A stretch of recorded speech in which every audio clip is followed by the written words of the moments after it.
Got another Sony VO9800. This is the 3/4 inch Umatic SP deck. This one's complaint on this one is it does not play. This is no picture, so we're going to check this one out, clean it up, lubricate it, see what it might need, and get this one back in operation. This one came from a university, from the archivist that wants to archive all their old tapes, so we just need to make sure that it plays back. We don't care if it records. It will, but we don't care about it. We're not going to test the record because it'll never be recorded on a game. As long as it plays, then we're good. One of the things that happens, and I apologize if my voice doesn't sound good today, is I'm sick because I had some asshole at work. Sorry about my French there, but people are inconsiderate. You know, I don't care whether you have to wait a little longer to get your internet installed. When you booked an appointment to have a tech come to your house to install your internet and you're sick, you cancel the freaking appointment. You don't say, come on in, my internet getting installed is so important that I don't care if I make you sick, and I don't care if you make the next 10 people you see over the next couple days sick because you don't know that you're carrying it. And that's what happened to me.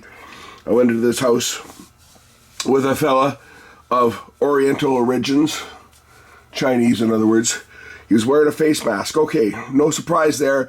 The Chinese love their face masks. I thought nothing of it. I'm working away in his house, and the guy coughed a couple times. I thought, okay, maybe he's sick. And then his wife comes downstairs, and I took one look at her, and her eyes are all bloodshot, and her nose is dripping like a tap, and I go, oh, Christ. Well, here I am. I'm sick today. I had to take the day off work. I should be at work today, but I'm not. But I'm trying to get some work done in the shop here because I didn't get much sleep last night. I think I sneezed a total of about 18 times in a row. I thought my brains were going to come out of my nose. It was that bad. So if I sound like I'm under the weather today, I am. Anyway, I was going to say the problem is maybe it's not so much of a problem, but once people find out that you can work on these dinosaurs, these old 3/4 inch machines, people start coming out of the woodwork that have got them. Archivists that have got libraries of 3/4 tapes and stuff that they're trying to archive. And this is no different. This one came from Emily Carr University, which is an arts university. I worked on their DV cam deck last week. I've got their 3/4 inch, and we're going to see what's wrong with this one. I don't even know what to expect. But let's try loading a garbage tape first, because if it eats the tape, I don't care. This one's got sticky shed. It's a Ampex 197 junk. It's been baked, but this one I don't care if it gets chewed up. So power is on. What is this beast going to do, if anything? Let's just open this up. Well, it did the half load, and that's okay there. Let's see whether it'll play. I no picture. I got snow. Could it be just the heads are clogged? Well, that's always a possibility. So let's clean the heads. Maybe, just maybe, that's all it is. Wouldn't that be nice? Because the belts look okay. So let's clean the heads. So let's just throw some alcohol on here and just rotate the head drum and clean the heads. I can feel the heads there, so I know that this machine looks very clean. Very clean inside.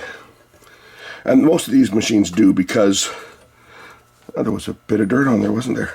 Most of these machines are clean because they're used in institutions, broadcast studios, editing bays and stuff, where they had good air filtration in most cases. Smoking was not permitted. So most of these machines look to be in pretty good shape. Oh, look, I got a picture. It was just the heads were dirty. Wow, okay, well, let's clean the rest of them. Now I know it's not going to eat my tape. I will put a different tape in, because I know that this one's going to contaminate everything anyway, because, you know, it's a sticky shed tape. Let's see if it rewinds. Slowly, but that's because the tape sticks. When I rewind the other tapes, you'll see that it rewinds quick. This one, the binder's exposed and it's shedding as we speak. We'll put a different tape in. We'll put in one that does not have sticky shed syndrome. In fact, this tape I'm going to use now. I don't have any sound plugged into this because I don't have any XLR connectors out here. This was recorded in 1998 on a tape that was used when I got it. tape that came from the local, came from Rogers actually. It came from Rogers cable. See, it's got the Rogers cable. So Rogers cable had the cable system in Vancouver, and then they got sold to Shaw, and now they've been sold back to Rogers. Anyway, this tape came from Rogers, but there was nothing wrong with it.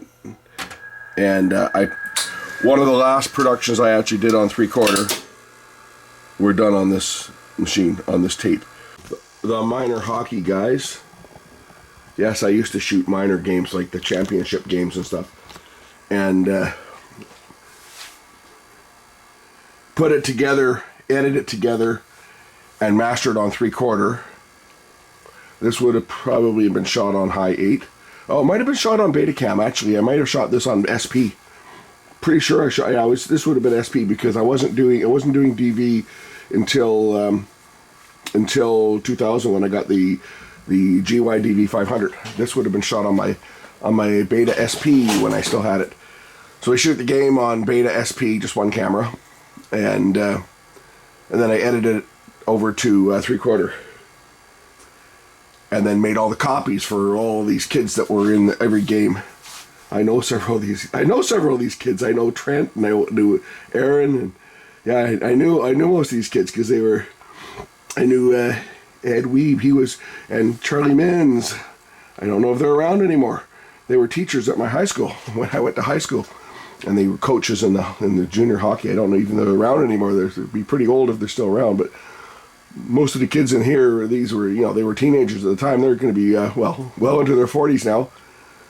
I'm sure they're not playing hockey anymore, but they all got tapes on VHS or looks like that tape is starting to get a bit scratched, isn't it? It's so old.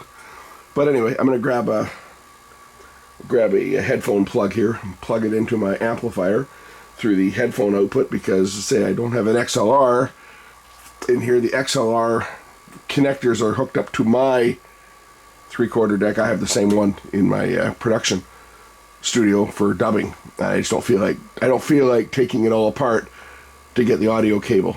So I'll just take this from the headphone output and we'll make sure that it's got sound. There we go. Yeah, I get a bit of plasma interference. You can see it at the bottom there. And that part's working. Let's check the jog shuttle.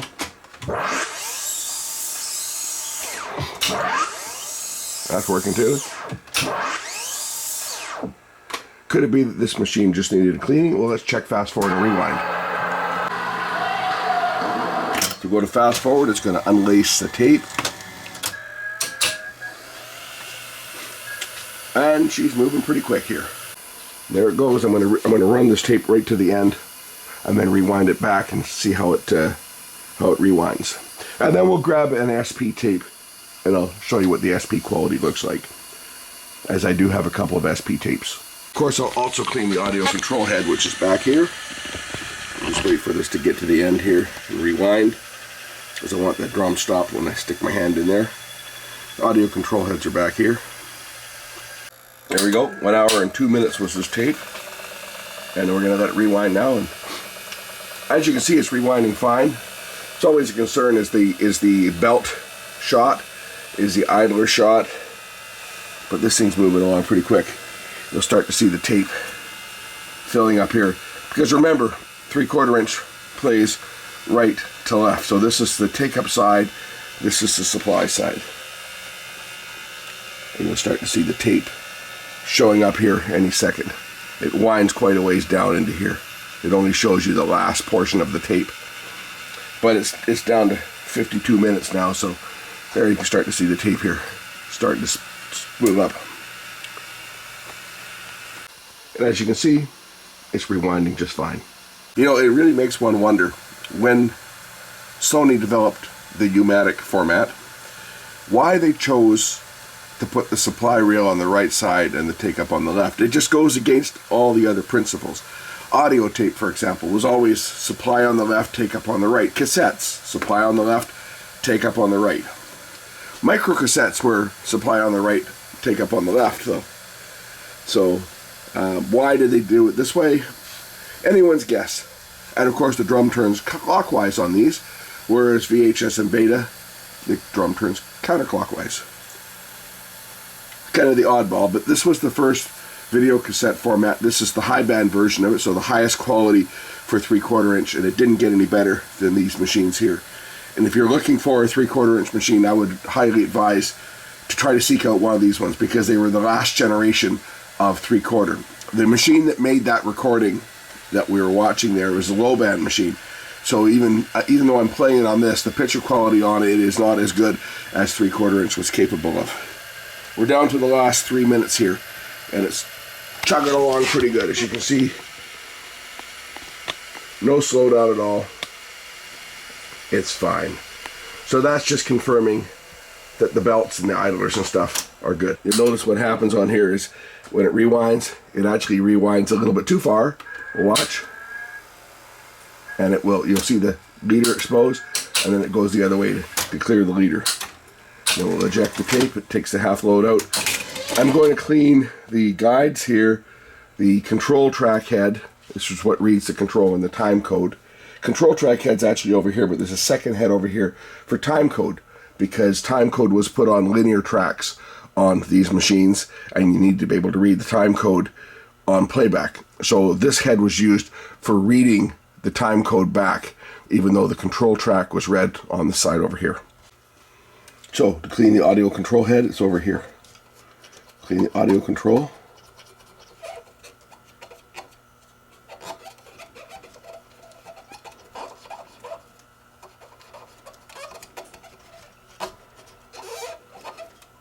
And the guides. And we'll clean this guide over here. I don't bang my head on the camera. Clean this guide here. Clean this head.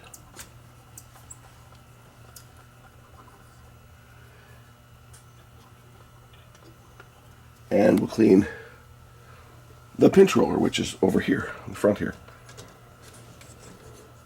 And all the other guides, of course.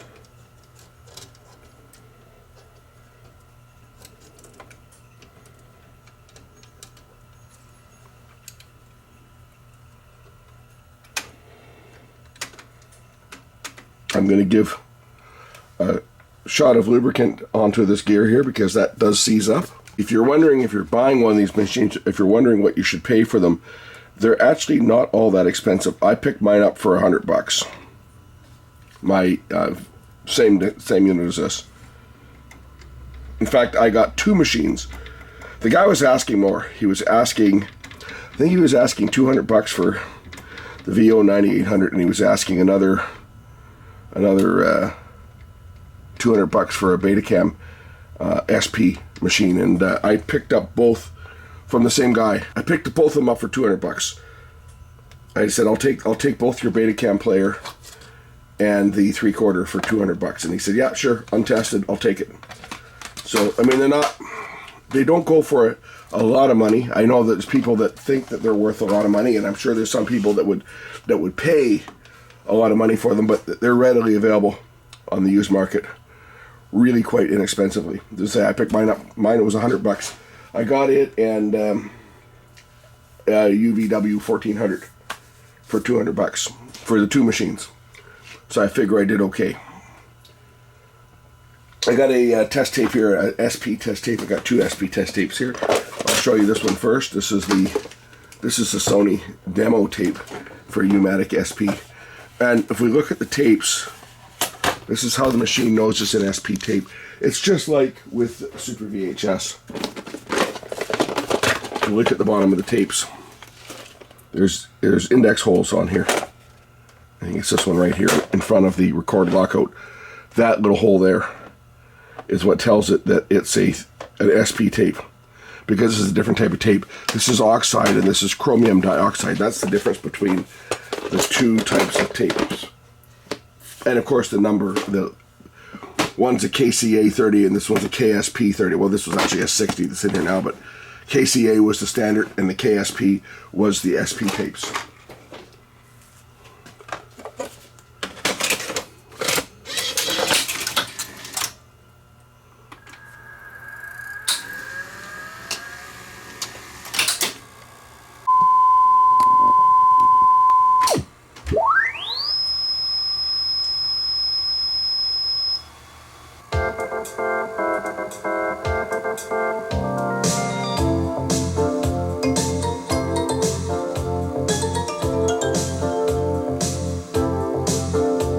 sound on one channel on this tape. In 1972, Sony introduced an epic-making video cassette recorder, the Umatic. Since then, Sony Tracking control has been used in virtually every conceivable video application, establishing the concept of video communication in a broad spectrum of fields. Here at the service center, many there we go. Umatics are awaiting their I had it on one channel. There's stereo. You can select the audio monitor, channel 2, channel 1, or stereo. A VTR must be well maintained to ensure the best quality. Some of them have been in use for over 10 years, which goes to show that the Umatic VTR has been the choice of professionals for a long time. The reasons are simple: high quality picture and audio, high reliability, and its format. Many users the world over rely on the Umatic format, which Sony has been offering for more than 17 years. The years of continuous effort that have gone into making the Umatic the finest VTR available have resulted in its universal acceptance among professional users. From program production to I got one of those as well. the Umatic is capable of... Oh, this is stretched out, by the way. It's not supposed to be stretched. It's 4x3, but the monitor is in wide. And now for 1989, a new generation of Umatic. I'll put on one of my own tapes. So this will be my aquarium. It was played on my media player, as you can see. So this came from, actually this wasn't taken off. The source was off of, this came from an ABC HD. This was recorded on a little TX100 pocket camera. Sony's little 12 megapixel pocket camera that they had. That's what recorded this in 1080p. And it was edited on 1080p, and then it was put onto a USB stick and output through composite and recorded straight onto the 3/4. But yeah, it looks good. Yeah, I see a few lines here. Those lines are caused by the plasma. I'll plug it into the CRT.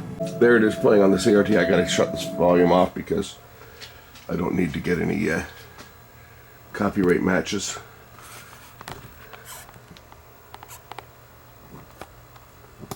I have to get a new tripod. This thing's falling apart. It won't hold my camera still anymore.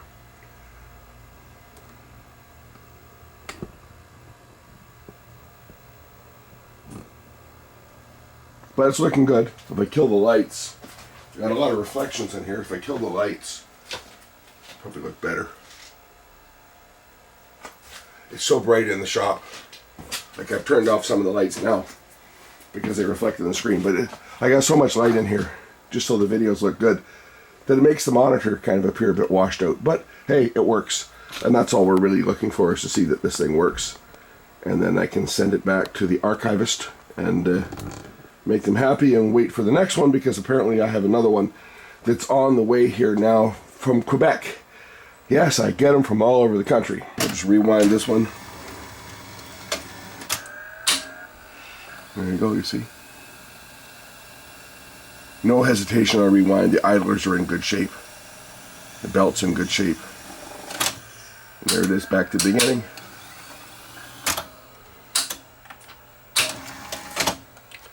Thanks for watching. We'll catch you in the next one. Bye.